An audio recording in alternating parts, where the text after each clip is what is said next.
Right, so I'm here with Avery Stuchel, and what we're doing is we're doing a post-season assessment and a little bit of a discussion about how things went for the season.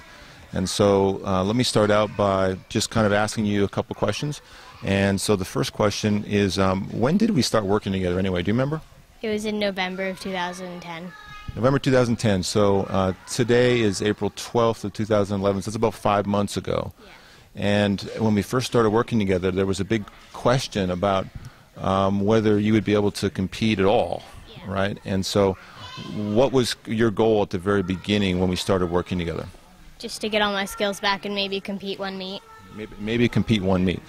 Okay, and so the kinds of things that were happening, the biggest problems that you had at that point, can you kind of list them off, the behaviors that you had that you didn't want to have anymore? They were like freezing and irrational thoughts and stopping because I thought I was going to stop. Mm-hmm. And you know, a lot of athletes have these things, but in your case, they were stopping you from being able to practice really at all, right? Yeah. And so the problem was you weren't getting the kind of repetition that you needed to get, and therefore you were stuck. I mean, you weren't going forward at all, and it was to the point where you weren't going to be able to compete unless we got this thing figured out. Yeah. Okay. So it was about a week ago or so when you finished state, and so the first point is you made it to state, which is an amazing thing.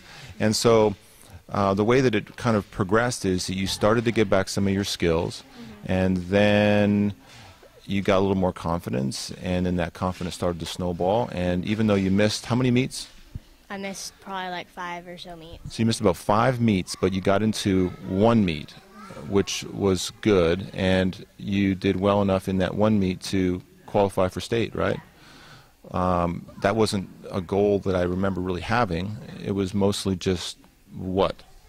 What were you It was looking to do just in that? to get all my skills and maybe compete a meet. Yeah, and maybe Like just get to go. to get to go, Yeah. right. And so you had actually, we talked about this, you had succeeded just by showing up Yeah. at each one of the events. Okay, good. And then what happened was you qualified for state. And so, wow, I mean, that's like a bonus there.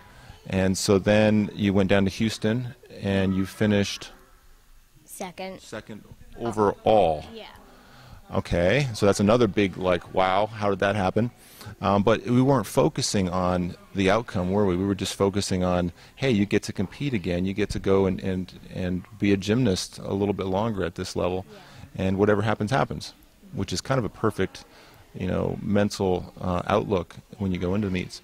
So then you had state, and that went fairly well for you. So just give a bit of an overview of what happened at state.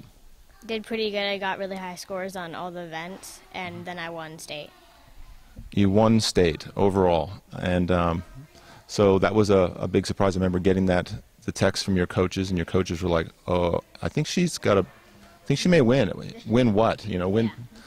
So amazing there as well. So if you had to just kind of, you know, help the people who are watching this video to understand what happened in that 5 months. I mean, can you put your finger on a few things that really helped you more than other things as far as how you were able to turn around that season of not being able to go backwards and being frozen and anxiety and all that stuff, and to a point where you're free and confident and performing well? Well, first you have to get a bunch of visualization so you get used to doing it even if you're not physically doing it. And then you do a bunch of drills, like even if they don't seem like you're going backwards, like if you're just jumping backwards onto a mat and landing and then bending backwards and kicking your feet over. So that'd be called progressions. So you broke things down into little chunks that you could do, but you know, how did you actually get to the point of, because you were frozen before, Yeah. how did you actually get through that? You have to just like really force yourself to do it.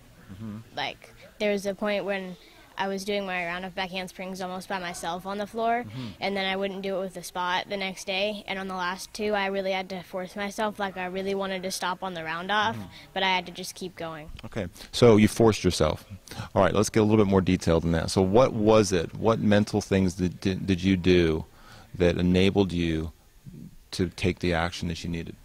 I had to really like try without care and go through the emotion wheel, because if you take yourself too seriously, then you think whenever you're having a panic attack that it's like real.